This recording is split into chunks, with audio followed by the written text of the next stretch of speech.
Hi guys, welcome back to our channel Priyanka lifestyle. তোমরা সব কেমন আছো? আশা করি ভালো আছো। আমি অনেক ভালো আছি।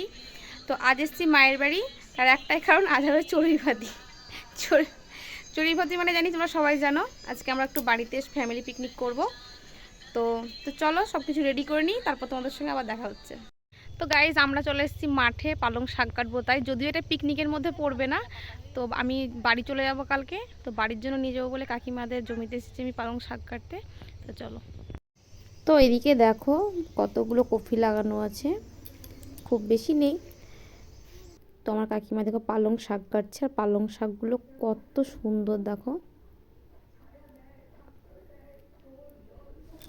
এদিকে কাকিমা জমিতে নিয়ে পালং শাক কাটছে, এদিকে আমার মা ব্যাগ নিয়ে দাঁড়িয়ে আছে। আর এদিকে তো সোনু খুব মজা নিয়ে মাঠে খেলে বেড়াচ্ছে, ওর তো বেশ নাকি মজা লাগছে। আর বাঁধাকপিগুলো কি সুন্দর বেঁধেছে দেখো। আর এই সাইডে পোকাও লেগে গেছে। আর ফুলকপি গাছগুলো সেই ঝাঁকড়া ঝাঁকড়া। আর আমি এটা দেখছিলাম ফুলকপি আদৌ হয়েছে না হয়নি, শুধু পাতা কিনা। তো দেখলাম যে হয়েছে। ফুলকপির গাছগুলো খুবই সুন্দর লাগছে দেখতে। আর এইদিকে এক লাইন ছোলার শাক লাগিয়ে দিয়েছে। ছোলার শাক তো এক কাট করার পর আবার খাওয়া হয়, তার জন্য। আর এদিকে তো দেখছো আলু, আর সূর্য অস্ত যাচ্ছে। আর আমার মা কোথা থেকে চুকা তুলে নিয়ে এসছে। আর এই গাছটার নাম কি আমি জানি না, তো তোমরা যদি জানো অবশ্যই আমাকে বলবে। আমার মা বললে এই গাছের শাক খেতে নাকি খুবই ভালো, মা খেয়েছে। তো গাছটার নাম জানতো কিন্তু ভুলে গেছে। তো আমাদের মাঠে সব কপি পালং শাক চোকা টোকা সব নেওয়া হয়ে গেছে। এবার আমরা দিয়ে বাড়ি যাচ্ছি। আর রাস্তাটা হলো কলা জমির ভেতর দিয়ে। আর এটা হলো আমাদের মানে আমার বাপের বাড়ির ফুটবল খেলার মাঠ। তো তারপর আমরা বাড়ি চলে এসেছি। এদিকে মা কাকিমা বৌদি মিলে সব মাংসের জন্য এটা ওটা কাটতে লেগেছে। আর এদিকে দেখো ওরা লাইট ফাইট সেট আপ করে গান বাজাবে, তার জন্য সার্চ করছে। আর এদিকে তো আমি রান্না চাপিয়ে দিয়েছি। এদিকে আমার বোন দাঁত বার করে একটু পোজ দিয়ে দিল। তো চলো রান্না বান্নাটা করে নিই। তো আজকের রাঁধুনি হলো আমি, তো দেখেই বুঝতে পারছো। তো এখন আমি করছি ফ্রাইড রাইস।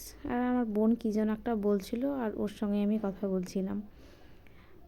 তো আজকে রান্না হবে ফ্রাইড রাইস আর চিকেন আর এমনি রাইস।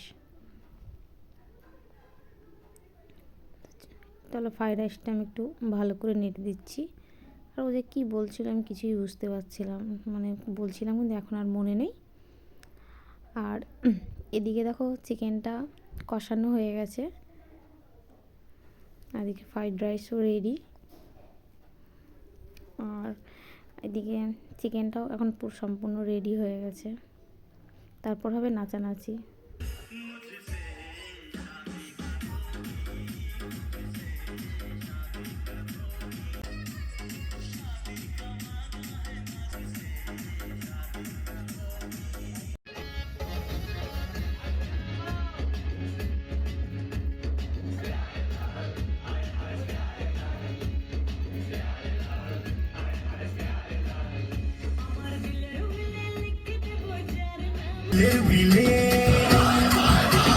দিলের বিলেতে আছে লেখা, আছে লেখা, আরে আছে লেখা তুই হিন্দি ফিল্মে আমার লেখা, হিন্দি ফিল্মে আমার লেখা।